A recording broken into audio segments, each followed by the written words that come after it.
On a longtemps cru que les entreprises pouvaient tout prévoir avec des plans stratégiques sur plusieurs années. Mais on sait très bien aujourd'hui que ces plans ne tiennent plus la route face à la réalité. Le vrai problème, c'est que nos vieilles méthodes de planification sont dépassées. Il nous faut une nouvelle boussole pour naviguer dans un monde qui n'arrête pas de changer. Alors c'est parti, on plonge dans le sujet. Pour commencer, j'aime beaucoup cette citation de W. Edwards Deming. Elle a un côté un peu provocateur, mais elle dit tout. Dans le monde des affaires actuelles, s'adapter, ce n'est plus un choix, c'est une question de survie, purement et simplement. Ignorer le changement, en fait, c'est un peu comme accepter de disparaître à petit feu. Et voilà, on met le doigt sur le conflit central. On continue d'utiliser des modèles de gestion qui ont été pensés pour un monde stable, alors que notre environnement est devenu tout sauf prévisible. Ce décalage, il est énorme. Il crée des blocages partout, il tue l'innovation et au final, il met en danger les entreprises. Alors dans cette première partie, on va s'attaquer au cœur du problème. Cette addiction qu'on a à l'illusion qu'on peut tout prévoir. Et on va voir pourquoi les plans gravés dans le marbre sont condamnés d'avance. Le contraste entre hier et aujourd'hui est saisissant. Avant, on vivait dans un monde qu'on pourrait qualifier de suceau, stable, où les choses étaient comprises, simples et évidentes. Là oui, un plan à long terme avait du sens. Aujourd'hui, bienvenue dans le monde VUCA, volatile, incertain, complexe et ambigu. Dans ce chaos, un plan rigide, c'est comme essayer de naviguer dans une tempête avec une carte dessinée au crayon. L'histoire d'Alcatel, c'est l'exemple parfait, presque tragique, de ce qui se passe quand on refuse de s'adapter. Dans les années 90, c'était un monstre, un leader mondial. Mais l'entreprise est restée coincée dans sa tour d'ivoire avec des décisions lentes, centralisées. Elle a complètement raté le virage de l'Internet mobile. Résultat, en moins de 10 ans, ce géant est devenu une proie, avant de se faire racheter. C'est une leçon assez brutale sur le prix de l'immobilisme. Pour rendre tout ça très concret, on va suivre le parcours d'une entreprise fictive, appelons-la Technova. C'est une boîte qui cartonne dans les capteurs industriels, un modèle B2B super solide. Sauf que, voilà que débarque la domotique, l'intelligence artificielle, le B2C, et d'un coup, Technova est paralysée. Elle gagne de l'argent aujourd'hui, mais elle pourrait très bien ne plus exister demain. C'est notre fil rouge. Bon, maintenant qu'on a bien posé le problème, comment on sort de cette paralysie? On va passer à un concept clé pour la solution. Il s'agit de voir l'organisation différemment en comprenant les différents types de décisions qui la font vivre. Et pour bien visualiser ça, on va utiliser une métaphore que je trouve très parlante, celle de la forêt. Imaginez une entreprise comme une forêt. Chaque étage, du sol jusqu'à la cime des arbres, représente un niveau de décision, avec sa propre vision des choses et son propre rythme. C'est un moyen super efficace de se représenter la complexité d'une organisation. Tout en haut, tout là-haut, on a la canopée. Ça, ce sont les décisions corporate. Elles concernent toute l'entreprise avec un horizon de 5, 10 ans, voire plus. C'est à ce niveau qu'on décide sur quel marché on va se battre et où on met les gros investissements. En gros, c'est là qu'on définit le terrain de jeu. Juste en dessous, on a la cime des arbres. Là, ce sont les décisions business prises par les différentes branches de l'entreprise. L'horizon est un peu plus court, 3-5 ans. Et le but, c'est de définir comment on va faire pour être meilleur que les autres sur un marché précis. C'est la stratégie pour gagner. On descend encore, on arrive au tronc.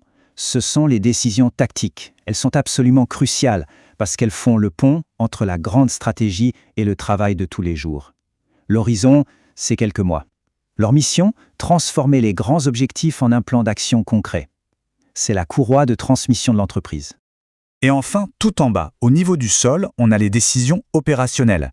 Ça, c'est le territoire des équipes, au jour le jour. C'est là que le travail se fait, que la valeur est créée, et surtout, c'est là qu'on s'ajuste en temps réel en fonction de ce qui se passe sur le terrain.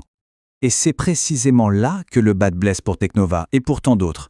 Il y a un véritable fossé, un gouffre entre les grandes idées décidées dans la canopée et ce que les gens font réellement sur le terrain. Et ce décalage rend les plus belles stratégies complètement inutiles.